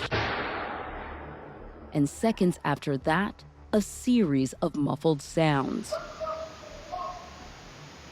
What did you hear? I heard somebody yelling. Prosecutors argue it's Bud Ackerman's voice, yelling at Davis McClendon after running him down. What it sounded like to me was, what do you want to talk about now? Bud's yelling unheavenly expletives. He said to Davis as he was lying on the ground. I think he was glad he was dead. But Bud Ackerman's defense attorney, Jack Swirling, argues the audio is too garbled to prove anything. I've listened to it several times now, and I don't believe you could conclude 100% that that is exactly what he said. The prosecutor then calls Megan McGovern, the Ackerman's babysitter and friend, to describe the moment she'd seen Davis's body through traumatized teenaged eyes. He had blood coming out of his ears and his nose, and I'm not exactly sure if it was coming out of his mouth or not, because I mean, there's just blood everywhere from his nose and everything. But their star witness is the woman at the center of both men's affection, Meredith Haney, who testifies with the date night security videos as a guide. Is that you? Yes, sir. She tells the jury Bud Ackerman called her when she and Davis were at break on the lake. Did you think he was trying to find you? I did worry, yes. And kept calling after they got to Key West Club. Is that a call from the defendant, Bud Ackerman? Yes, sir. Did you reject that call? Yes. It's 18 seconds later, you get another call.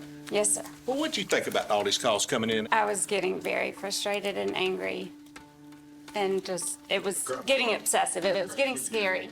And she says by the time Davis McClendon left her at the Key West Club after midnight. And is that Davis McClendon leaving the bar? Yes. She was worried Bud might be volatile. So when Davis later called to tell her he was going to meet with Ackerman, she says she wanted to go check on the situation in person, and makes clear to the jury that when she saw the scene, she had little doubt who killed her boyfriend. I dove back into Meg's car because I thought that the only way that Bud would have ever killed somebody would have been to shoot. Objection. Don't go. The judge sustains the defense's objection, but Meredith continues. I was scared that he was still out there. Okay, Mr. Swirling, any cross-examination? I have no questions. Can I step down, ma'am? Your Honor, State calls Special Agent Brian Hudak. Digital forensics expert Brian Hudak tells the jury about data in the infotainment system of Ackerman's pickup, including some that show Bud was driving in exactly the right place. In Greenwood at the intersection of Avid and Sawgrass. At exactly the right time. Between 1:11:31 and 1:11:32. To be implicated in the deadly collision. He suggests they can even tell the moment of impact. There's something that causes this truck to deaccelerate very quickly, correct? Correct. And Hudak says the evidence shows Ackerman was going 25 miles per hour. And the amount of detail that that truck had on what Bud did that night is simply breathtaking. Ford vehicle's completely on the wrong side of the road when it strikes the BMW. Collision reconstruction expert Corporal Christopher Bratcher testifies the dents show Bud's speeding pickup sideswiped Davis's BMW sedan, as shown in that CBS News animation based on the prosecution's theory. They say Bud was aiming at Davis, who was standing near the driver's door when he was hit, and that the truck kept going with Davis on the grill until he fell off where authorities found him. But Jack Swirling argues much of the same evidence shows hitting Davis was an accident. We maintain that Mr. Ackerman did not act intentionally in this case. He says Bud Ackerman had no idea Davis was standing outside his car and calls auto forensics expert Jonathan Nelson to testify that given Ackerman's speed in the dark over a slope in the road and into the parked BMW's headlight beams, he wouldn't have seen Davis McClendon standing in the road until at most 2.5 seconds before the collision. Or would a person have sufficient opportunity to avoid impact? I think most people would have little to no opportunity to begin to try to avoid. And Swirling says Davis wasn't standing right next to his car when he was hit, but further out towards the center of the road, and that Ackerman swerved to his left into the BMW to get around him, as shown in this CBS News animation based on the defense's theory. He's trying to avoid hitting him. Wouldn't you swerve the other way? Why he didn't go right, I can't answer that. Swirling knows there may be only one person who can. Call Bud Ackerman. All right, come around to stand, please, sir. Ackerman's attorney begins by trying to show the jury his client was Meredith's long-suffering but devoted husband. Did you love her? I did very much. He admits he was angry at Meredith, but says he only wanted to talk to her and agreed to meet Davis to talk to him too. Did you have any intention to hurt him? I did not. Ackerman says he hadn't realized how fast he was going and that he was only trying to pull up next to Davis to talk and didn't see McClendon standing in the road until the last moment. What action did you take, if any, to avoid hitting the person? I jerked my truck as hard as I could to the left to try to hit his car to stop the motion of my truck from going forward. But on cross-examination, he admits something that undercuts his claims of innocence that night. He had never called 911. I panicked. You panicked? Mm-hmm. Instead, he left the scene and drove to his parents' house and told them what had happened. But they never called authorities either. I've seen so many people react in abnormal ways in all the cases I've handled that I've come to expect those kind of things. In closings, prosecutor Metters argues Ackerman is a murderer with a truck as his weapon. This might as well be a drive-by shooting with a gun.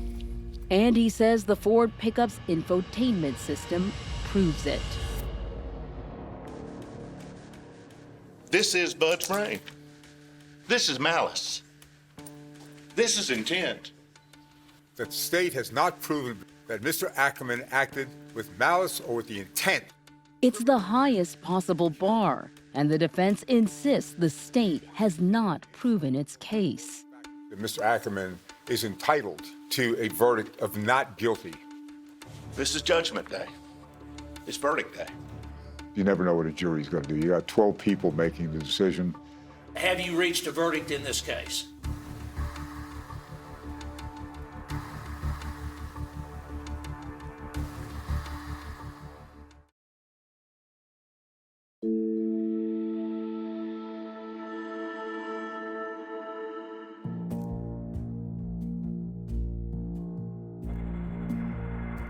Ladies and gentlemen, it's my understanding that the jury has reached a verdict. For the Ackerman jury, 6 days of testimony and evidence boiled down to a deliberation less than a half-hour long. State of South Carolina versus William Gray Bud Ackerman.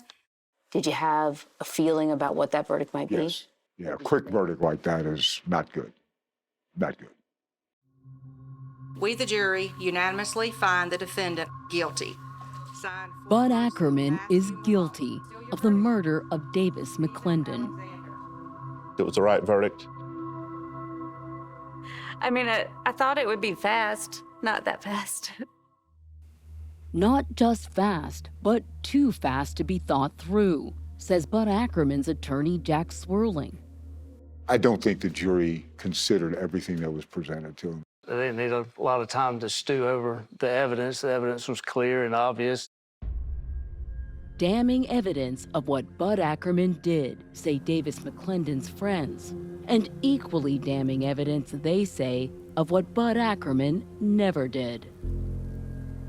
Our friend laid there in the road. They still can't wrap their head around why nobody in the Ackerman family ever called 911. Somebody should have done the right thing. At sentencing, right after the verdict, Davis McClendon's son demands accountability from the Ackermans. It is time for this spoiled, evil individual and this spoiled, evil family in Greenwood to finally gain some repercussions for their actions. Thank you. A lot's been said about why we didn't call 911. Bud Ackerman's father tries to explain his own lack of action by saying he was too disoriented to know what to do at that hour of the night when his son woke him with the news. The judge's sentence is devastating to the defendant. Mr. Ackerman, if you please stand, sir. Sentence of the court is, Mr. Ackerman, you be committed to the State Department of Corrections period of 45 years. It looks like the end of the road for Bud Ackerman. I know that where he is where he's supposed to be. But it may allow for a new beginning for Meredith Haney. I was worried that if he only got 5 or 10 years, that I'd never get to start a new life because I'd be scared for when he got out. With their father unlikely to get out of prison for decades, she's determined to spare her children from the impact of that horrible night. As a single mom, she leans on friends and family. How are the kids doing? We'll make it through. Looking back, she believes Bud Ackerman really wanted to target her that night, and that she's only alive because he found Davis McClendon first. Davis saved my life. You really feel that way? Absolutely. If true, Meredith Haney owes her life, however challenging, to the new man she had once hoped to share it with. How would you like Davis to be remembered? As a hero, for the way he treated people, for his empathy, for his heart. He was just a good person.